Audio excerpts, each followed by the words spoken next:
Welcome to the first of 4 videos in this section on the theories behind mesmerism and fascination. We're going to start off in this video having a look at Franz Anton Mesmer's own perspective on this. Some of the stuff in here is not the way I look at it, but I'm going to present it from the perspective of Franz Mesmer's ideas. So with that in mind, let's have a look at the mechanics of animal magnetism and the physics of health, along with Mesmer's propositions on magnetism. So to start with, there's often a confusion that mesmerism is hypnosis, that they're the same thing. And from Mesmer's perspective, this is not really true. You know, there's this idea that hypnosis is about suggestion or trance or the power of the mind or something along those lines. And Mesmer would say this is wrong.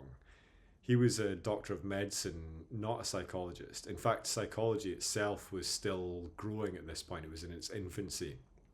And he didn't believe that this was a psychological principle that he was dealing with. He believed that this was a principle of physics.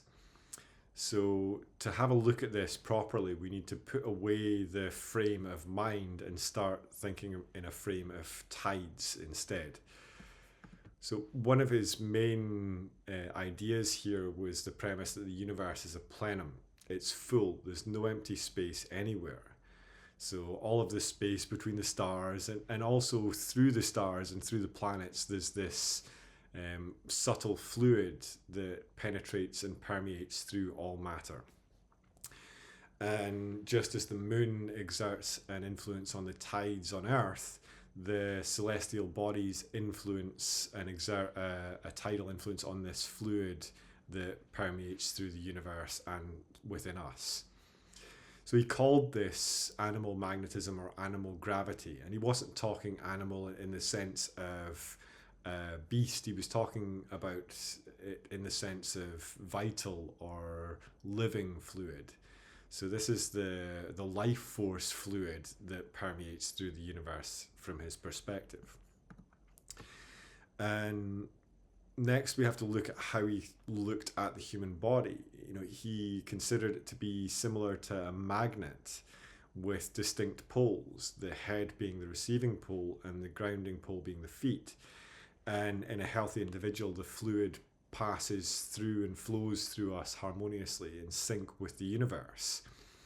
So this is the sort of healthy individual, is this constant movement and flowing of energy through us.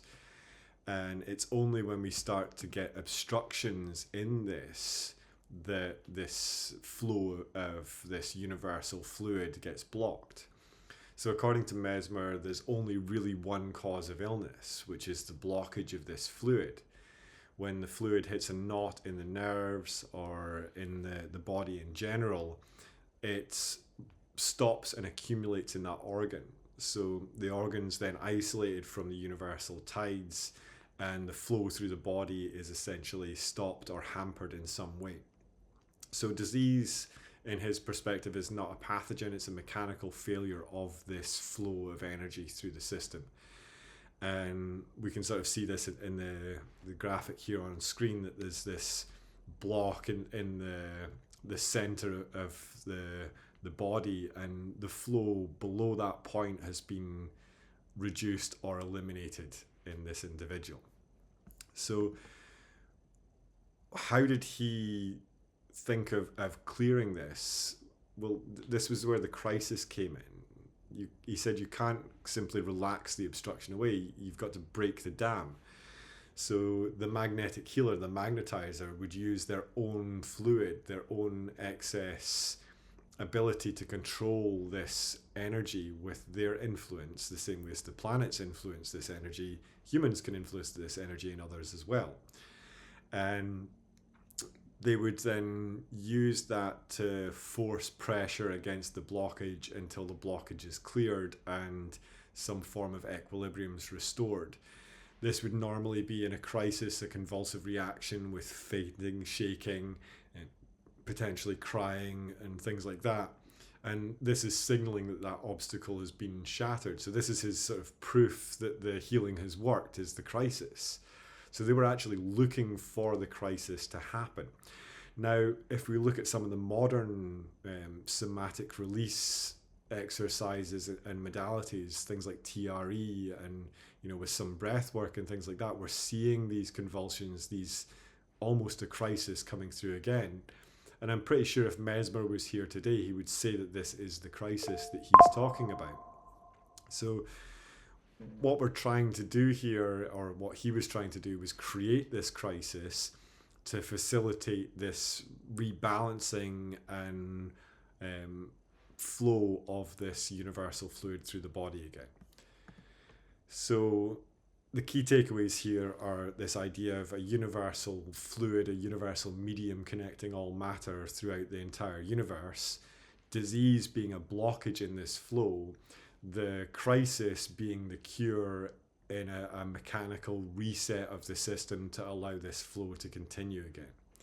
So a very sort of simplistic idea behind it all, but powerful. The results he was getting were very interesting. You know, he was helping with hysterical blindness and paralysis and all sorts of other things. So he was getting results. And in the next video, we'll have a look at how this idea has evolved with procedure, and also have a look at the ideas going forward in the subsequent videos of what I think is going on and some science to maybe back that up. And I'll also offer another more esoteric perspective for this as well, so you can get a sort of a couple of different frames. And I'll quite often use different frames. So I'll put forward a presentation of a frame depending on what client I'm working with, so that I can fit their belief system more accurately, if that makes sense. So in my mind, there's a lot of different frames to present this with. Below the video here as well, you should see some bits and bobs, a little bit of a write-up of what I've talked about in the video here, and I'll also include the 27 propositions from Mesmer's work. I've also retranslated his book on mesmerism, his memoirs on mesmerism, and I'll maybe release them on Amazon through my publishing company, but I might put a PDF copy of that in the PDF resources in the paid course, paid tier on this as well, so you can have access to that. But I think for this basic free course, it's above and beyond what we need. So thanks for watching. Check back on the next video, and we shall see you soon. Also, drop a comment. Let me know what you think.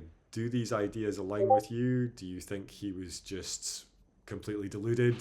Is there something in there that you think we've missed? So let me know your thoughts on this. Thanks again, and I'll catch you in the next one.